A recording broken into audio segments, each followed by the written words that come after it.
पारिस्थितिकीय निकेत या इकोलॉजिकल नीच, बीएससी फाइनल पेपर सेकंड और उसकी यूनिट सेकंड। निकेत शब्द का सर्वप्रथम जो प्रयोग है वो ग्रीनेल्स नामक वैज्ञानिक ने 1917 में किया था। प्रत्येक जाति नियमित रूप से जीवन व्यतीत करने के लिए जीवन के लिए प्राकृतिक निवास में रहती हैं, जिसे निकेत कहते हैं। ओडम के अनुसार निकेत एक प्रकार का सूक्ष्म निवास या माइक्रो हैबिटेट है।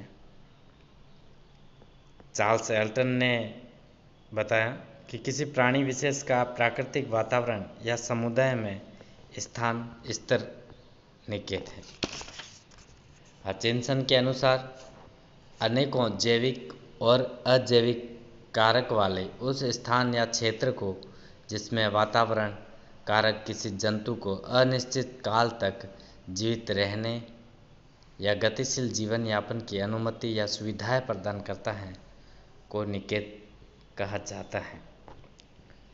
उपरोक्त जो परिभाषा है इन सब के आधार पर हम कह सकते हैं कि प्राकृतिक निवास की उस सुरक्षित क्षेत्र को जिसकी पारिस्थितिकी या वातावरणीय कारक किसी जंतु विशेष को गतिशील जीवन यापन करने के लिए उपयुक्त हो को उसका निकेत कहते हैं। जिस तरीके से एक मनुष्य के लिए निकेत हम कहें तो उसका घर है, शेर के लिए उसकी गुफा है जहाँ पर वो अपनी आवश्यक क्रियाएं करता है। निकेत किसी दूसरे जानवर या दूसरे उसकी स्पीसीज के मेंबर के साथ शेयर नहीं होता। निकेत उसका पर्सनल क्षेत्र होता है।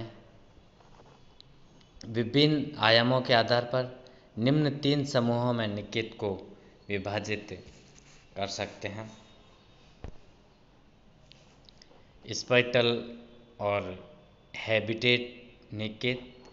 स्पाइटल और हैबिटेट निकेत की अगर हम कहें तो प्राकृतिक निवास के उस इकाई क्षेत्र को जो जिसमें एक जाति विशेष का वितरण या सूक्ष्म निवास होता है उसको निवास या निकेत कहते हैं। जैसे कई उदाहरण लेते हैं कि मैपल वन या ओक हैं, वहाँ पर सभी का साधारण भोजन ओक लकड़ी के लट्ठों का सड़ा गला भाव है, परंतु प्रत्येक जाति मुख्य निवास को एक सुरक्षित इकाई क्षेत्र से अपना प्रधान निवास या निकेत बनाती हैं। अतः संपूर्ण निवास में सभी जातियां समान रूप से वितरित नहीं होती।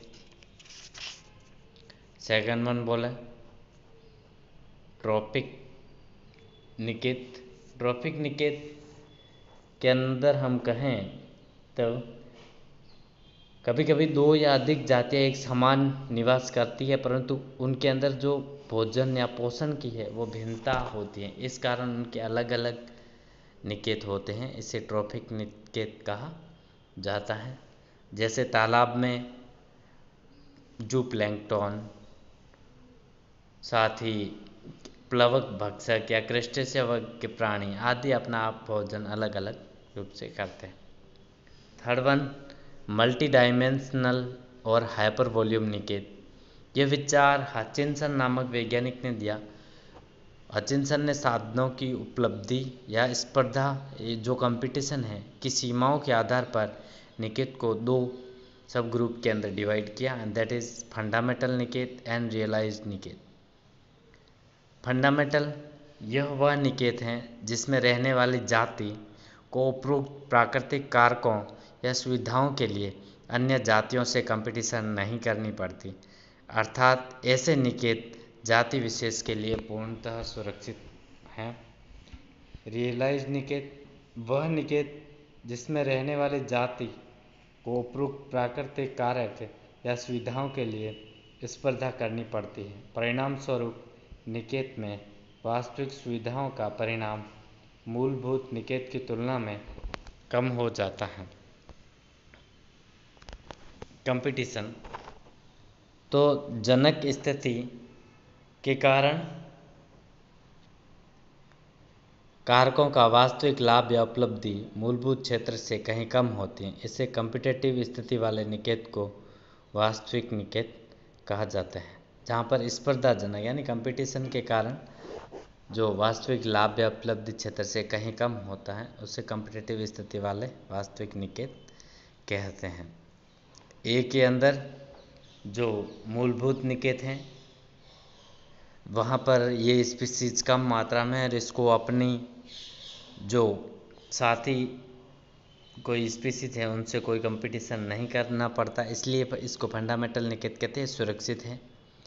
बी, यह वह निकेत है जिसके अंदर हम देख रहे हैं दो निकेत ओवरलैप हो रहे हैं, क्योंकि इसमें अपने जो फूड है या प्राकृतिक संसाधन है, रहने की जगह है, उसके लिए आपस में एक दूसरे को कंपटीशन करना पड़ता है।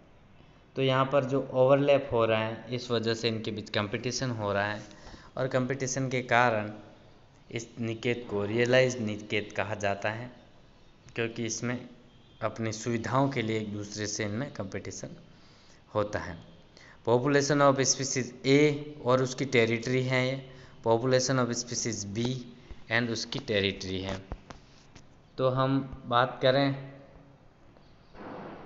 यहाँ पर देखिए ये एरिया है, यहाँ पर इनके बीच में कंपटीशन होगा, ये टेरिटरी है। जब भी किसी एक की टेरिटरी के अंदर दूसरा आता है तो वो दूसरे को अलाउ नहीं करता और उनके बीच कंपटीशन होता है। इस दौरान जो कमज़ोर हैं वो धीरे धीरे लुप्त हो जाएंगे और जो मजबूत हैं वो ही आगे सर्वाइव कर पाएंगे। हम कहें तो इस पर इनके बीच कंपटीशन की स्थिति के कारण कारकों का वास्तविक लाभ या उपलब्धि मूलभूत क्षेत्र से कहीं कम होती हैं। इस कम्पिटिटिव स्थिति वाले निकेत को वास्तविक निकेत कहा जाता है। अब निकेत को लेकर जो गॉस नामक साइंटिस्ट ने प्रिंसिपल्स ऑफ कम्पिटिटिव एक्सक्लूशन या गॉस का स्पर्धात्मक वर्जन का सिद्धांत, उनके अनुसार एक निकेत में दो जातियां स्थायी रूप से नहीं रह सकती अगर इनके बीच जो रिसोर्सेज है उनको लेकर कोई स्पर्धा है। जैसे कि इस ग्राफ के अंदर देख रहे हो आप, पैरामीशियम की दो स्पीसीज, पैरामीशियम ऑरेलिया और पैरामीशियम कोडेटम को दिखाया गया है, जो इन ए के अंदर इन प्रोटोजोआ प्राणियों को पृथक जो कल्चर मीडिया में पोषित करने पर समष्टि सघनता है। ए के अंदर इनको अलग अलग, यहाँ पर देखिए आप, अलग अलग कल्चर मीडिया के अंदर इनको ग्रू कराया गया ए के अंदर। तो इनके अंदर दोनों ऊपर की तरफ या वृद्धि समान रूप से कर रहे हैं, यहाँ जो भी इनकी है ज़्यादा मात्रा में वृद्धि करती, दोनों जातियाँ समान रूप से वृद्धि करती पाई गई। अब दोनों जातियों को एक ही कल्चर मीडिया में इनको ग्रो करने पर समष्टि में सघनता है। पैरामीशियम ऑरेलिया जाति ने पैरामीशियम ऑरेलिया जाति को कोडेटम को 7वें दिन पूरी तरह से समाप्त कर के संपूर्ण निकेत पर अधिकार कर लिया। यहाँ पर देखिए बी के अंदर पैरामीशियम ऑरेलिया जो है 7 दिन के बाद से ऊपर बढ़ता जा रहा है और पैरामीशियम कोडेटम को इसने 7 दिन के बाद से डाउन करना कम कर दिया। ये बताता है कि अगर समान संसाधनों के ऊपर कोई दो जातियाँ रहती हैं तो धीरे धीरे उनमें से जो प्रभावी हैं वो ही आगे सर्वाइव कर पाएगी, जो प्रभावी नहीं है वो धीरे धीरे लुप्त होती जाएगी। Competitive exclusion principle, if two competitive species coexist in a stable environment they do so as a result of a niche differentiation. Two species cannot share the same niche in a habitat. If two species compete for same resources in same area and allowed to fight, not influenced by external factor, one species disappears slowly and biodiversity will decline.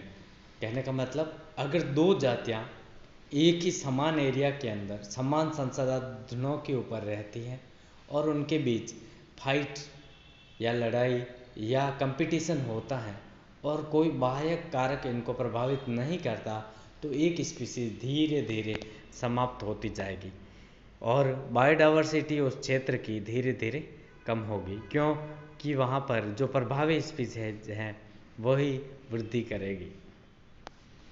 Niket अतिक्रमण या Niket overlapping को अगर हम देखें तो इस diagram के अंदर हम देख रहे हैं कि संसाधनों की स्थिति के आधार पर प्रजाति ए की व्यापकता यहाँ पर और निकेत के अंदर बी की व्यापकता, यहाँ पर बी स्पीसीज है। लेकिन ये रीजन ऐसा है जहाँ पर ए और बी के बीच में ओवरलैप होगा, ये एक दूसरे का जो निकेत है उसको शेयर कर रहे हैं, इस कारण इसको निकेत ओवरलैपिंग कहते हैं। आगे हम देखें कैरेक्टर डिस्प्लेसमेंट या इसके अंदर जो लक्षण है वो विस्थापन किस तरीके से होता है। तो when resources parsing depends on a morphology, जो उनके बीच नेचुरल रिसोर्सेज है उसके अंदर जो विभाजन हो रहा है वो उनकी आकारिकी के आधार पर, जैसे एक क्षेत्र के अंदर रहने वाली डार्विन फिंचेस, उनकी चोंच के अंदर अंतर था, इस वजह से कोई फ्रूट को खाती थी, कोई छोटे कीड़ों को खाती थी या कोई रस पीती थी, इस वजह से इनके अंदर मॉर्फोलॉजिकली डिफरेंट हो, और उस वजह से अगर इनके अंदर जो रिसोर्सेस है उसकी पार्सनिंग होती है तो उनके बीच कंपटीशन नहीं होगा। Character of two competing species get change in avoid competition, जब मॉर्फोलॉजिकली इनके अंदर कैरेक्टर चेंजेस होते हैं वो कंपटीशन को अवॉइड करते हैं। It is necessary both the species sympatric होने चाहिए, सीड डिपेंडेंट होनी चाहिए, and big size will different, अलग अलग होनी चाहिए। इस डायग्राम के अंदर हम देखें सिम्पेट्रिक स्पीसीज, इनके बीच जो बीच का हाइब्रिड जोन है वहाँ पर कुछ स्पीसीज पाई जा रही है जिसके अंदर दोनों टाइप के कैरेक्टर। एलोपेट्रिक रीजन के अंदर जियोग्राफिकल बैरियर आ जाता है पॉपुलेशन के अंदर, हम जानते हैं, और इस वजह से अलग होते हैं। तो ओरिजिनल स्पीसीज ए थी, बाद में जाके उनसे नई स्पीसीज का धीरे धीरे फॉर्मेशन होता है जिसके अंदर मॉर्फोलॉजिकली चेंजेस आ जाते हैं। इकोटोन, दो मुख्य समुदायों के परस्पर मिलने के जो क्षेत्र हैं उसको तनाव क्षेत्र या इकोटोन कहते हैं।